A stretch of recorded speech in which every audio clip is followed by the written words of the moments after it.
Hellions, I've heard they called a mind an acid trip and everything in between. Can you describe it in your words? Well, you know, mind and acid trip are a good way to... I prefer fever dream myself. The, you know, teenage fever dream. And, yeah, it's very bit not hallucinogenic. There are parts that are a bit hallucinogenic, but it kind of operates like a dream. Yeah. Yeah. So, shooting this in Toronto a year and a half ago, did you anticipate it being in Utah right now for Sundance? I didn't anticipate it, but our producer, Paul Nennard, I remember early in prep when we were getting ready, standing on the balcony, the fire escape of the production office, having a little smoke, and he says, "Bruce, it's my dream to premiere this at Sundance Midnight Series." No way. Like those exact words. And I saw him when he came in the other day. The big say, "Paul, your dream came true, my friend." So no, he was like super happy. So yeah, it was a real thrill, especially for our producer Paul. Mm-hmm. This is his first, I think it's his first feature that he's produced and his first visit to Sundance. He might have come as a guest, but he, yeah, it's great. So cool. So that's just a lesson to everybody to have a smoke and just put your dreams out there, right? Yeah. They come true. And make sure your producer's from Transylvania, which Paul is actually. Right. All those things combined. Yeah. So what was it like with this cast? I mean, we just talked to Chloe. She's, you know, she really seemed to enjoy it and enjoy you. What was it like working with everybody? Well, you know, it's great to work. I love working with people that I've had some familiarity with. Ross of Sutherland, who was in it, I've worked with him on a few things. Luke Billick had a small part. Chloe, I had worked with on a television show. And she probably didn't tell you this, but I've known Chloe since she was 7. Oh, really? No, she didn't. Yeah, she didn't. I shouldn't say this, but we saw 30 or 40 actresses for the part of this, you know, in Vancouver, in Los Angeles, in Toronto, in Montreal, and wherever. And the consensus at the end among the writer, the producers, was, wow, this girl Chloe Rose, she's something else. She's hands down, you know, above all the other actresses. And that's the moment I said, well, it's funny you say that, because I didn't want to bring it up early to curse the thing. But I said, I've known Chloe since she was 7, you know.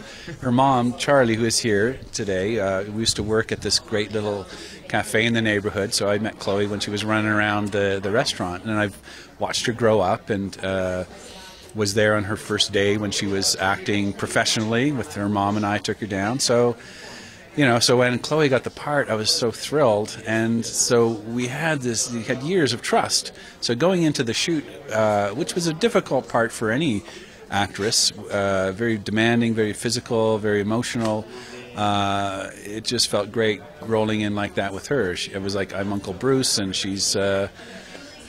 I'm ready to catch, you know, so there was no fear. So you know, there was a fearlessness, I think, in that, you know, that kind of union of trust. And then Robert Patrick, I had never worked with before. Our first talk was on the telephone. He was in his Los Angeles home watching a football game, and I think I phoned at halftime, you know, or something. Anyway, So he picked up. But he was great. I mean, the thing I love, I guess, most about Robert Patrick, you know, his great body of work, obviously, but he's a man that loves ideas. And I remember our very first conversation. And I'm always a little nervous meeting famous people, you know what I mean? You're like, what if they're a freak? What if they're an asshole? What if they're, you know, difficult? Anyway, it went really smoothly, and then, you know, after a few minutes we're chatting pretty freely, and he says, Bruce, you know, it's really interesting script, you know, really, it's got some very interesting ideas. I said, oh yeah. He says, yeah, you know, when I finished this, it made me think that this is a great pro-life movie.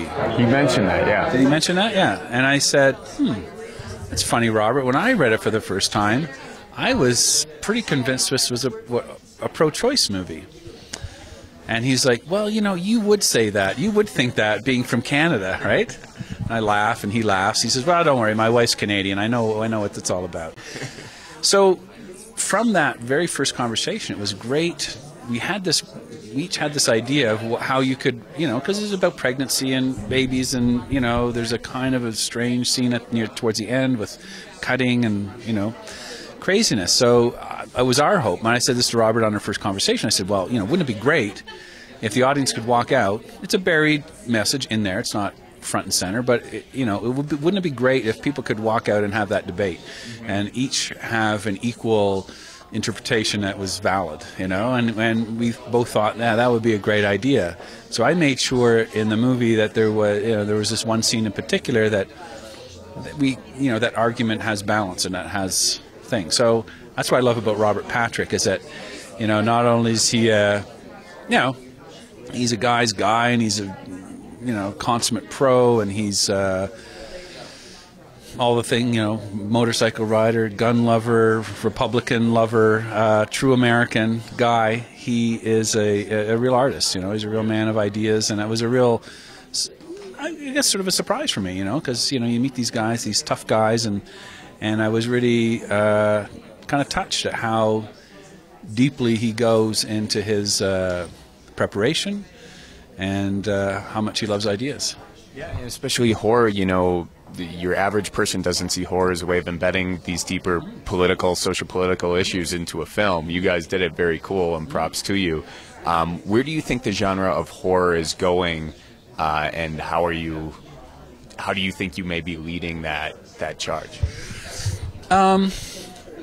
It's hard to know myself. You've probably seen more horror films than I have, in a certain way, what we've done is we've reached back to films like Repulsion and Rosemary's Baby, in a way. These kind of, early-ish or mid-century horror movies, which were more about suspense and more about atmosphere and character and kind of dread than, say, a more modern sort of 90s, early 21st century kind of take, which is a bit, because when I say to people, oh, we're making this horror movie, they go, oh, it's hard for me to watch horror movies because they've become, in people's popular imagination, they've become more, a bit more sort of torture porn, or a bit more gruesome. It's about body count, or about, different, million ways to die kind of thing, which is all often very entertaining.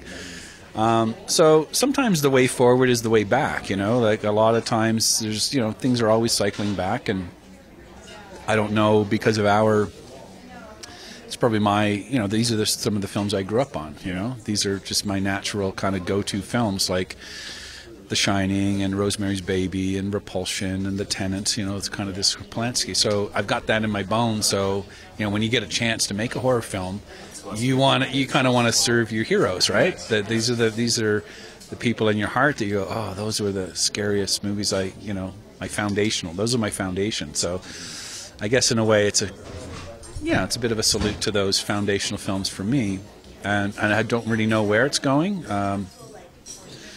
I think the nice thing about our experience at Sundance and the first audience that we've had is that there's a lot of horror fans and people that come to the midnight screening, and horror fans are very intelligent and very well versed in the medium and the ideas, and a number of people came up to us and they were very complimentary, but one of the things they said, it was like, we didn't know where it was going. We did not know, we didn't, like the map, you went off the map early enough on, and from that point on, we're experts, or we see everything.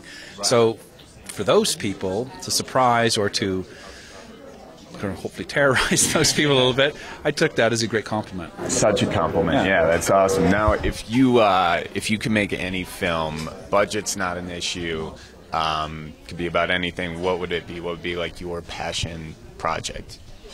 Well, that's a good question. Well, there is this graphic novel I came across a number of years ago. It's by a cartoonist named Chester Brown, and he'd written a series of comics which are compiled into a graphic novel called Yummy Fur, The Adventures of Ed the Happy Clown. And it's one of the great, and we've got this, this is a kind of a dream project. So it's imagine, I guess, Murnau, like the British, or the sort of German, the German expressionist filmmaker from the early 20th century, combined with, Tarantino, combined with, Ingmar Bergman and who's the Ed Wood guy, what's his name, Tim Burton or something. I don't know, something like that, or Terry Gilliam. So it's just one of those So I'm sure there are people out there that know Yummy Fur, The Adventures of Ed the Happy Clown. If you do, one day we'll be here again talking about that.